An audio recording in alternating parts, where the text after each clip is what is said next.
அஸ்ஸலாமு அலைக்கும் வரஹ்மத்துல்லாஹி வபரகாத்துஹு. அல்ஹம்துலில்லாஹ், அல்லாஹ்வுடைய மிகப்பெரிய கிருபையினால ரியாதுல இருந்து எங்களுடைய நண்பர்கள் வந்திருக்கிறாங்க உம்ராக்கு. மாஷா அல்லாஹ், அவங்களுக்கு நாங்கள் தான் கைட் பண்ணி நம்ம உம்ராவை முடிச்சுட்டு இப்ப முடிவெட்டுறதுக்காக போக தயாரா இருக்கிறோம். இன்ஷா அல்லாஹ் உம்ரா எப்படி இருந்துச்சுன்னு சொல்லி இன்ஷா அல்லாஹ் அவங்கள்ட்ட கேட்போம்.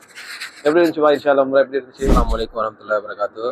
உண்மையிலேயே நான் ரியாதுலேருந்து இன்னைக்கு மார்னிங் தான் நான் வந்தோம். வந்து மாஷா அல்லாஹ் மௌலவியத்தை நான் கான்டாக்ட் பண்ணி உம்ரா செய்கிறது எப்படி இவர வழிகாட்டின் பேரில் நல்ல முறையில் நாங்கள் இந்த உம்ராவை செய்து முடித்தோம். மாஷா அல்லாஹ் மனதுக்கு மிகப்பெரிய ஒரு திருப்தியாக கூட இருந்துச்சு. நான் இது என்னோட 2வது உம்ரா. ஆனாலும் இந்த உம்ரா எங்களுக்கு மிக ஒரு சிறப்பாக அமைந்தது மௌலவியின் வழிகாட்டின் பேரில். உங்களுக்கு ஜஸாக்குமுல்லாஹ் ஹைரன். வாய் சொல்லுங்க. நிறைய தெரியாத விஷயங்களை படிச்சுக்கோங்க. நல்ல விளக்கம் தந்தார். எப்படி உம்ரா செய்யணும்னு, அதாவது சீரான முறையில் சிறப்பாக செஞ்சு முடித்தவங்க உம்ரா.